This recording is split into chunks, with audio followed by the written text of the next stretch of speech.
Hello everyone, मैं professor Radha Tiwari GS college of commerce Wardha के e learning platform पे आप सभी का स्वागत करती हूँ।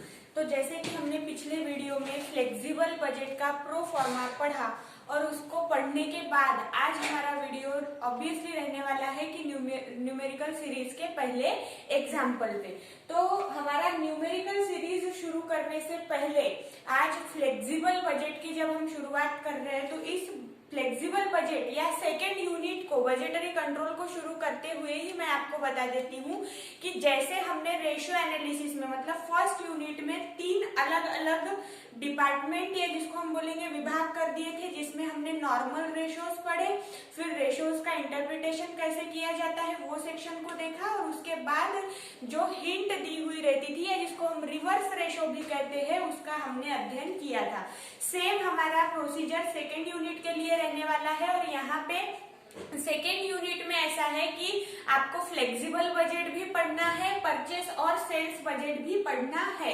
तो मैं चुनिंदा एग्जांपल आपके सामने आज जैसे शुरुआत थी करके मैंने फ्लेक्सिबल बजट का एक इजीएस्ट एग्जांपल आपके लिए यहाँ पे चूज किया। इसके बाद जो रहेगा वो मैं उनमें से चुनिंदा 8 से 10 या 5 से 7 हम एग्जाम्पल करेंगे जिसमें सभी जो मतलब कुछ नए पॉइंट्स आते हैं वो ऐड किए हुए होंगे या उसमें आपको देखने मिलेंगे।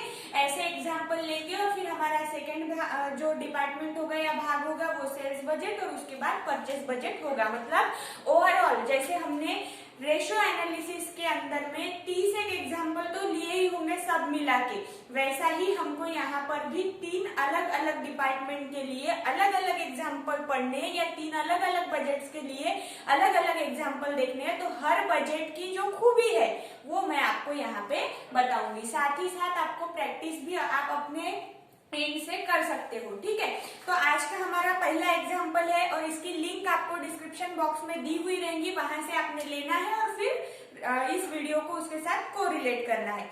From the following information given below prepare a flexible budget at 60% and 80% capacity at 75% capacity. अब नेक्स्ट लाइन में आपको दिया हुआ है 75% कैपेसिटी पे क्या क्या गिवन है।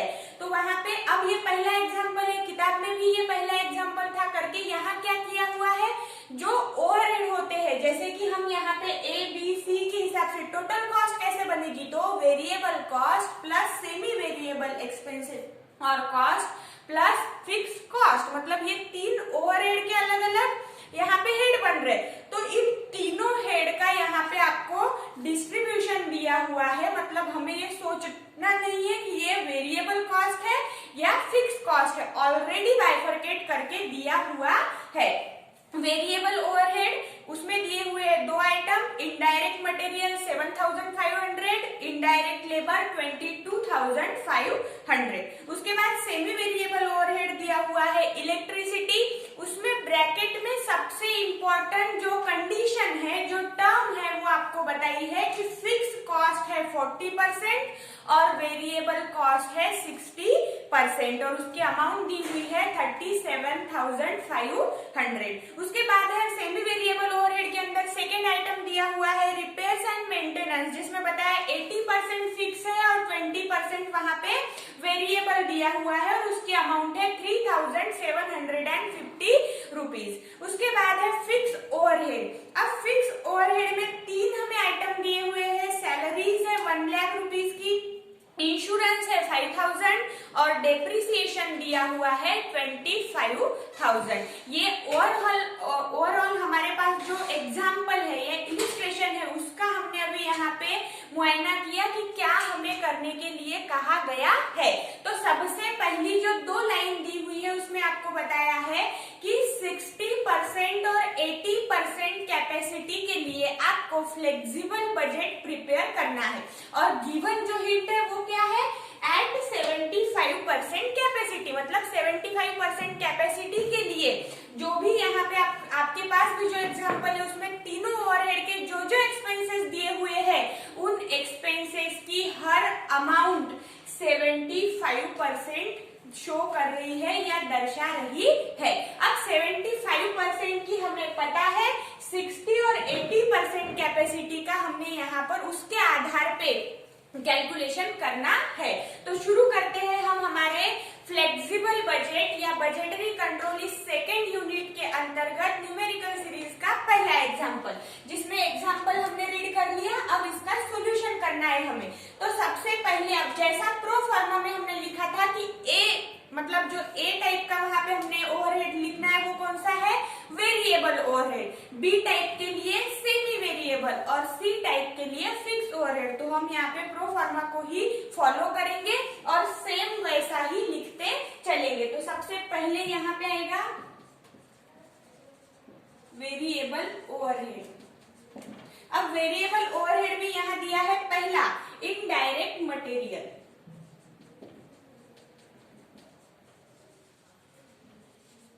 और सेकंड है इनडायरेक्ट लेबर।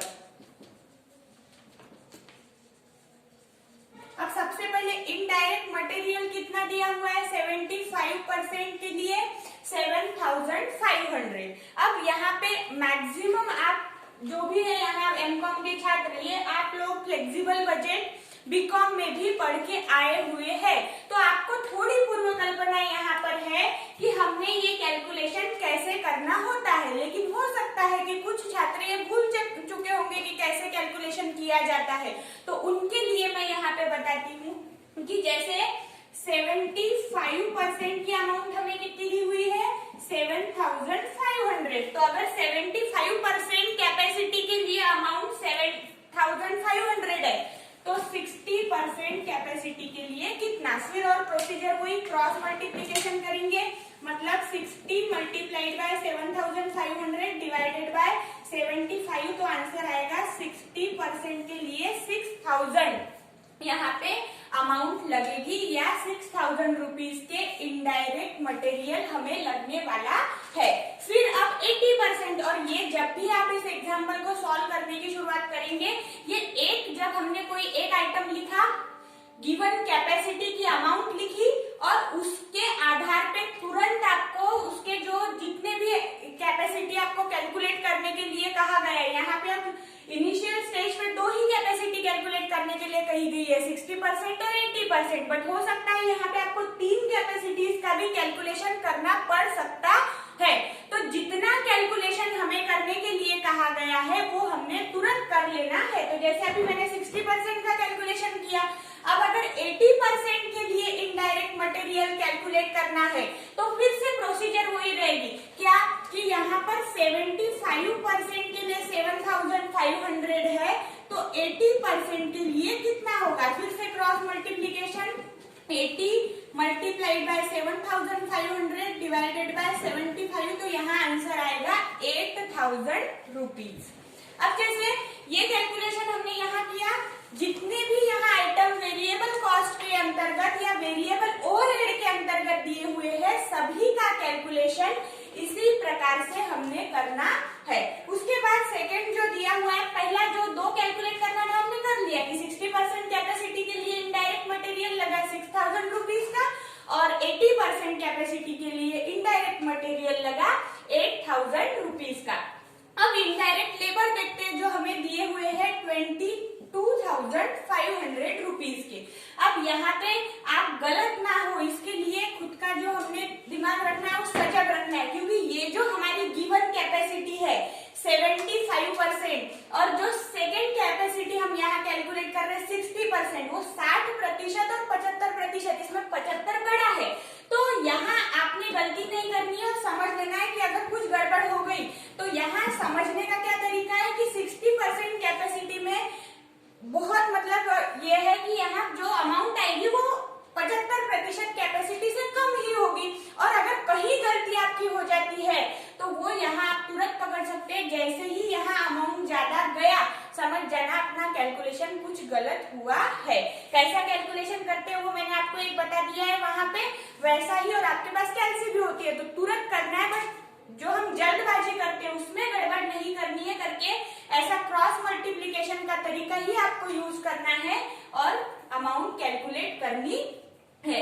तो 75% कैपेसिटी के लिए 22,500, तो 60% कैपेसिटी के लिए कितना, तो फिर से होगा 22,500 मल्टीप्लाइड बाय 60 डिवाइडेड बाय 75 अगर हम करेंगे तो 18,000 यहाँ पे हमें वैल्यू मिलेगी इनडायरेक्ट लेबर की। और देखिए 75% कैपेसिटी ज्यादा है तो उसकी अमाउंट भी यहाँ ज्यादा है 22,500 और यहाँ पे 60% की जो अमाउंट है वो कम आई है वो है 18,000।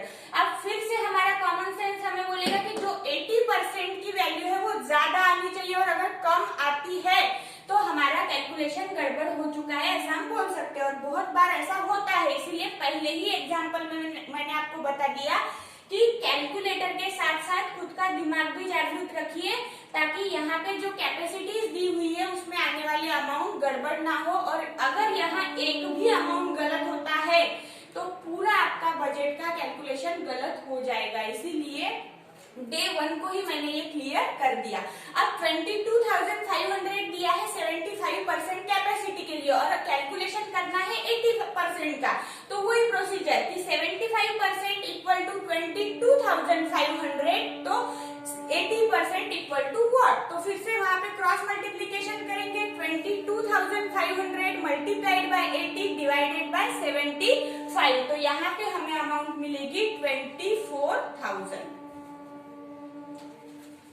और ये वेरिएबल कॉस्ट है, यहाँ पे बदलाव क्यों किए, क्योंकि वेरिएबल ओवरहेड है, ये आउटपुट जो हमारा निकलने वाला है प्रोडक्शन का या जो भी हम क्रिया कर रहे हैं उसमें कार्य के अनुसार जो उपयोग में लाए गए आइटम्स है उनमें बदलाव होने वाले हैं। जैसे 75% पे इतना था तो 60% पे कम होगा, 80% पे ज्यादा होगा, तो इसीलिए वेरिएबल माने अस्थिर, जो स्थिर नहीं है, जिनमें निरंतर बदलाव होते रहते हैं, ऐसे आइटम्स हम वेरिएबल ओवरहेड में लिखते हैं। और इसीलिए आपने इसका यहाँ पे प्रत्यक्ष रूप भी देखा कि हर इसमें यानी कि कैपेसिटी के अनुसार अमाउंट में बदलाव हो रहा है। तो ये सबसे पहला अब इतना ही हमें यहाँ वेरिएबल ओवरहेड के अंतर्गत दिया था, तो हमने अब इसके आगे क्या कर लेना है, इसकी टोटल कर लेनी है। मतलब जैसा प्रो फॉर्मा अगर आपने ध्यान से देखा होगा तो वहां पे ये जो ए दिया हुआ है टोटल किसकी है, ये ए टाइप की, मतलब जिसमें आता है वेरिएबल ओवरहेड। तो अब यहाँ टोटल करेंगे तो आएगा 30,000,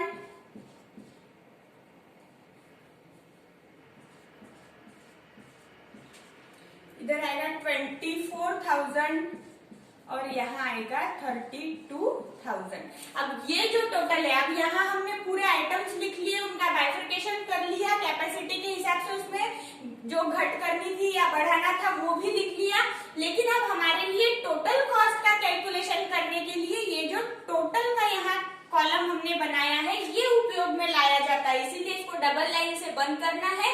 और टोटल ऑफ ए भी आप लिख सकते हो या टोटल ऑफ वेरिएबल ओवरहेड लिख के आपको यहाँ टोटल शो करनी पड़ती है कि कितनी टोटल पूरे ओवरहेड की आई है। उसके बाद अब सेकंड इसमें चलेंगे, मतलब बी टाइप का जो हमारा ओवरहेड होता है वो है सेमी वेरिएबल ओवरहेड।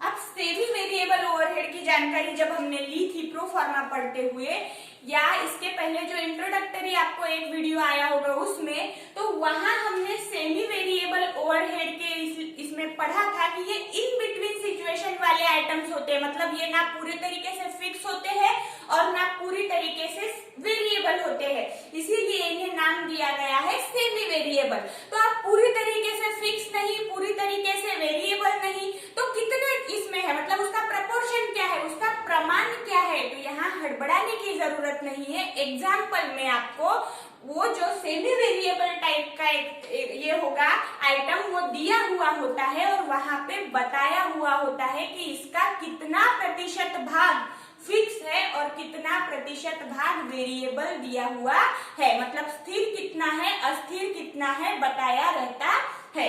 तो इसीलिए आप सेमी वेरिएबल ओवरहेड को शुरू करते हैं। इसमें सबसे पहला आपको दिया हुआ है इलेक्ट्रिसिटी, तो यहाँ हम हेडिंग लिखेंगे इलेक्ट्रिसिटी। इलेक्ट्रिसिटी में अब यहाँ बोला है 40% फिक्स एंड 60% वेरिएबल। अब देखिए ये कैसे किया जाता है, तो यहाँ पर अभी हमने सीधा लिख के अमाउंट लिखते गए, बट जो सेमी वेरिएबल ओवरहेड है यहाँ पे हम डायरेक्ट अमाउंट नहीं लिख सकते किसी भी आइटम का, क्योंकि वहां हमें बाइफरकेट करना होता है फिक्स वेरिएबल इन दो टाइप के कॉस्ट में या एक्सपेंसेस में। ठीक है, तो इलेक्ट्रिसिटी जो हमें ओवरऑल 37,500 की दी हुई है, इस 37,500 की इलेक्ट्रिसिटी को अब इसमें से फिक्स एक्सपेंसेस कितना है और वेरिएबल एक्सपेंसेस कितना है, इसका कैलकुलेशन हमें सबसे पहले करना है। तो देखते हैं 37,500 पूरी इलेक्ट्रिसिटी का कॉस्ट यहाँ दिया हुआ है और वेरिएबल बोला है कि 60% है और फिक्स बोला है 40%। मतलब 37,500 एट 70% कैपेसिटी और उसमें से 60% वेरिएबल और 40% फिक्स। तो सबसे पहले 37,500 का अगर हम 40% निकाले तो वो आता है 15,000। और देखिए यहाँ पे भूल के भी जैसा हम वेरिएबल में 75 के लिए अगर 7,500 है तो 60% के लिए हमने 6,000 कर लिया, 80% के लिए 8,000 हो गया। मतलब वेरिएबल में क्या हो रहा है, जैसा जैसा कैपेसिटी में बढ़ोतरी हो रही है या घट हो रही है उसके हिसाब से जो मूल्य है उसमें भी घट या बढ़ोतरी होती है। लेकिन फिक्स कॉस्ट में हमने ये घट या बढ़ोतरी वाला फॉर्मूला अप्लाई नहीं करना होता है। फिक्स माने अपने आप में जो स्थिर है, जिसमें बदलाव नहीं होते। तो ये गलती ना करते हुए सबसे पहले हमने जो 75% जो गिवन है उसका हमने कैलकुलेशन यहाँ पे करना होता है। जैसे यहाँ मैंने लिख लिया और उसके आधार पे 60 और 80 किया, वैसे ही यहाँ सबसे पहले 37,500 को हमने 40% में डिवाइड किया तो आए 15,000। और अब ये फिक्स है, मतलब 75% कैपेसिटी के लिए भी खर्च उतना ही रहेगा, 60% के लिए भी उतना ही रहेगा और 80% के लिए भी उतना ही रहेगा। तो इसीलिए यहाँ पर भी हम लिख देंगे 15,000। और ये वेरिएबल ऊपर लिखा मैंने, पहले नंबर पे लिखा, लेकिन फिर भी फिक्स कॉस्ट सेकंड नंबर पे लिख के क्यों डाली, क्योंकि ये इजीएस्ट वे में हमने यहाँ केवल लिखना होता है एक बार कैलकुलेशन करके। अब उसके बाद जो मेन हमारा कैलकुलेटिंग एरिया होता है वो है वेरिएबल, जो 60% दिया हुआ है 37,500 रुपीज का। तो अगर 37,500 रुपीज का आप 60% निकालेंगे तो आपको आएगा 22,500 रुपीज। और अब यहाँ देखिए ये है वेरिएबल, और जहां कहा है कि वो वेरिएबल है, अस्थिर है, मतलब कैपेसिटी बदली तो वहां पे जो आइटम है या जो भी एक्सपेंसेस आपको दिया हुआ है उसमें बदलाव होंगे। मतलब फिक्स के जैसा डायरेक्ट लिख पाएंगे क्या हम? नहीं। तो इसीलिए अब अगर 75% कैपेसिटी के लिए 22,500 रुपीज का एक्सपेंसेस हुआ तो 60% कैपेसिटी के लिए कितना एक्सपेंसेस होगा ये हमने कैलकुलेट करना है। और सबसे पहले यहाँ पे आप स्टार मार्क मैंने दिया हुआ है, आप भी दे सकते हैं, क्योंकि यहाँ कैलकुलेशन सेमी वेरिएबल में थोड़ा अलग तरीके से करना होता है।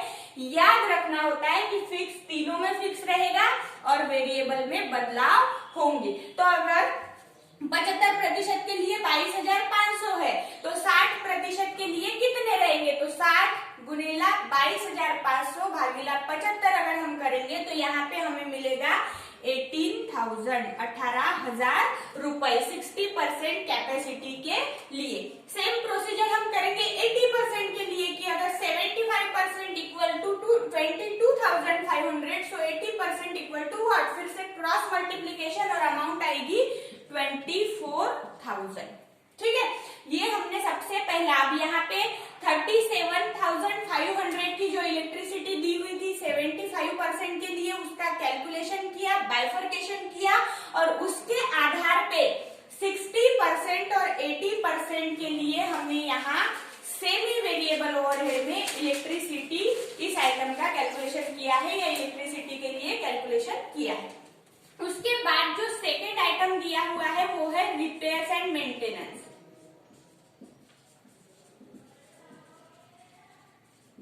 अब रिपेयर्स एंड मेंटेनेंस में भी सेमी वेरिएबल है तो फिर से फिक्स कितना और वेरिएबल कितना बताया हुआ होगा। तो यहाँ पर कहा है वेरिएबल है, अब देखिए यहाँ पे वेरिएबल 60% और फिक्स 40% था, मतलब वेरिएबल का प्रतिशत प्रमाण ज्यादा था और फिक्स का कम था।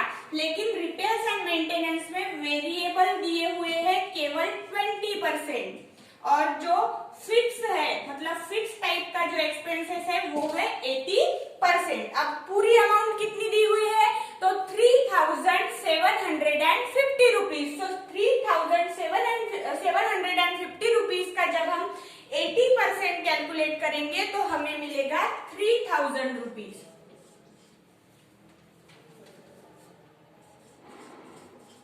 और अब ये कैसा वाला है एक्सपेंसेस फिक्स है करके ये तीनों कैपेसिटी में या एक्टिविटी लेवल पे कैसा रहेगा सेम रहेगा, इसीलिए हम तुरंत यहाँ लिख लेंगे 3000 और यहाँ भी लिख लेंगे 3000 रुपीज। अब उसके बाद 80% 3000 हो गया, छोटी सी अमाउंट दी हुई थी 3750, तो विदाउट यहाँ पर हम माइनस वगैरह करें सीधा लिख सकते हैं कि 20% की अमाउंट हमारी है 750 रुपीज जो कि वेरिएबल कॉस्ट है। अब अगर 75% के लिए 750 तो 60% के लिए 600 और 80% के लिए 800। ये सीधा कैलकुलेशन है, ठीक है। तो यहाँ हमने जो रिपेयर्स एंड मेंटेनेंस था उसमें 75% लेवल पे आपको दिया हुआ था 3750, उसका बाइफर्केशन करके 60 और 80% के लिए कैलकुलेट किया। अब इन दोनों आइटम्स को लिखने के बाद, क्योंकि यहाँ भी हमें सेमी वेरिएबल में 2 ही आइटम दिए हुए थे, तो फिर हमारी नेक्स्ट प्रोसीजर क्या होगी कि हम टोटल कर ले, टोटल ऑफ बी या बी टाइप में जो सेमी वेरिएबल ओवरहेड है उसकी ओवरऑल टोटल करनी है। तो यहाँ अब ये जो है इन सब की टोटल करना है हमें, इन सब की टोटल सबसे पहले मतलब 75% कैपेसिटी के लिए आती है 41,250 रुपीज, 60% कैपेसिटी के लिए आ रही है 36,600 रुपीज एंड 80% कैपेसिटी के लिए आएगी 42,800 रुपीज। फिर से इसको 2 लाइन खींच के बंद कर देना है और इसके बाद जो तीसरा हेड हम यहाँ लिखेंगे वो होगा फिक्स ओवरहेड।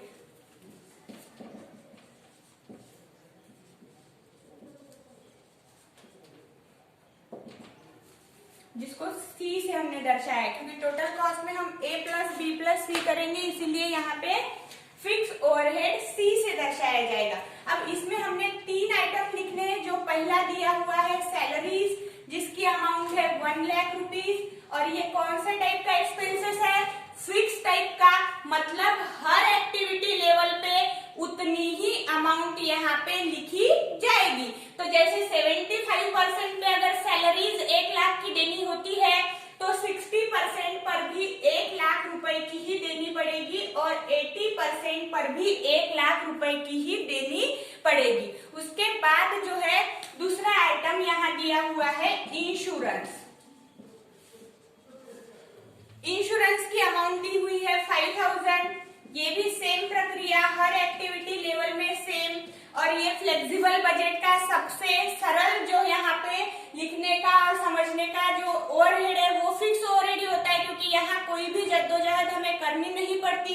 सीधा जो अमाउंट है वो हर कैपेसिटी के इसमें हमें लिखते जाना पड़ता है, या एक्टिविटी लेवल पे अमाउंट सेम वहां होती है, मतलब ये इजीएस्ट पोर्शन है। फिर उसके बाद थर्ड क्या दिया हुआ है यहाँ पे, डेप्रिसिएशन,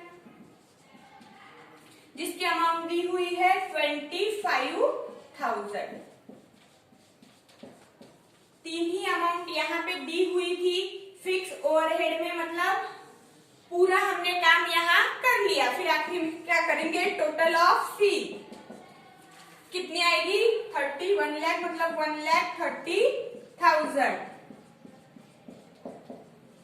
और यहाँ जब हमने पूरा एग्जाम्पल इसके पहले पढ़ा था तो कहीं भी सेल्स के बारे में आपको बताया हुआ नहीं है। मतलब पहले एग्जाम्पल में हम क्या कैलकुलेट कर सकते हैं, तो केवल इन 3 ओवरहेड के आधार पर टोटल कॉस्ट का कैलकुलेशन हमारे द्वारा किया जा सकता है, जो अभी हम करेंगे।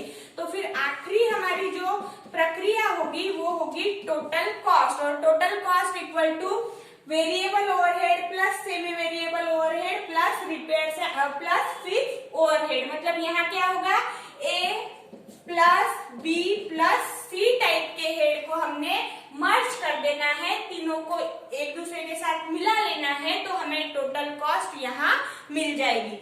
तो अगर 75% कैपेसिटी का हम कैलकुलेशन करेंगे तो यहाँ 2,01,250 रुपीज की टोटल कॉस्ट आई। उसके बाद अगर 60% कैपेसिटी देखी जाए तो 1,90,600 और 80% कैपेसिटी के लिए 2,04,800 रुपीज का कैलकुलेशन यहाँ हमने किया। और ये टोटल कॉस्ट हमारी 75% कैपेसिटी या एक्टिविटी लेवल, 60% कैपेसिटी या एक्टिविटी लेवल और 80% कैपेसिटी या एक्टिविटी लेवल के लिए हमने कैलकुलेट की। अब अगर यहाँ पे सेल्स दिया होता तो हम नीचे सेल्स लिखते और सेल्स और टोटल कॉस्ट के अमाउंट का यहाँ पे कंपैरिजन करते। अगर सेल्स ज्यादा और कॉस्ट कम होती तो हमें प्रॉफिट अमाउंट मिलता या प्रॉफिट एलिमेंट हम कैलकुलेट करते, और अगर टोटल कॉस्ट ज्यादा और सेल्स कम होता तो वहां पे हम लॉस है ऐसा दर्शाते। लेकिन यहाँ इस एग्जाम्पल में हमें सेल्स के बारे में कुछ भी बताया हुआ नहीं है। क्योंकि ये हमारा पहला एग्जाम्पल है, इसीलिए यहाँ सिर्फ हम पहली जो स्टेप है कैलकुलेशन ऑफ टोटल कॉस्ट यहाँ तक का पहुंचे है। आगे के जो भी एग्जाम्पल होंगे उसमें थोड़ा थोड़ा हम लेवल बढ़ाते जाएंगे और फ्लेक्सिबल बजट में जितने भी बार का आपको आपके बुक में या किताब में दिए हैं या यूनिवर्सिटी लेवल के एग्जाम में पूछे जाते हैं उनका हम यहाँ पे अध्ययन करेंगे। तब तक के लिए धन्यवाद।